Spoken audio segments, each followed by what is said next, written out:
కావలి నియోజకవర్గాన్ని ఎంతోమంది శాసనసభ్యులు పరిపాలించున్నారు.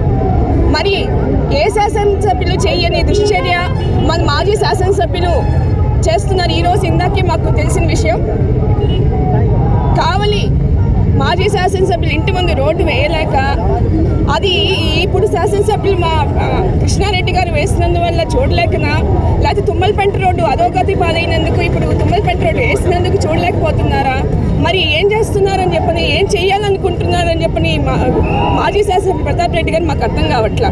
ఇది తెలుగుదేశం పార్టీ శ్రేణులందరూ, తెలుగుదేశం పార్టీ పట్టణాధ్యక్షులు ముద్దిగొండ కృష్ణరావు గారి ఆధ్వర్యంలో మేమందరం కూడా ఈ దుశ్చర్యని ఖండిస్తున్నాం. ప్రతి ఒక్కరు కూడా ఎంతోమంది శాసనసభ్యులు మంచి పనులు చేస్తూ ఉన్నారు, కానీ ఇట్లాంటి అరాచకాలకి ఎవరు ఏ శాసనసభ్యులు చేయాల. మరి ఎందుకని ఏం చూడలేక ఓర్వలేక మరి ఇట్లనా ప్రజాస్వామ్యం ఎట్టబోతున్నా ఎవరికి అర్థం కావట్లేదు. ఇది ప్రభుత్వానికి మేము తీర్పు ఇస్తామని చెప్పని తెలియజేస్తూ, ఇది ప్రభుత్వం ఖండిస్తుందని చెప్పని కూడా మేము తెలియజేస్తున్నాం.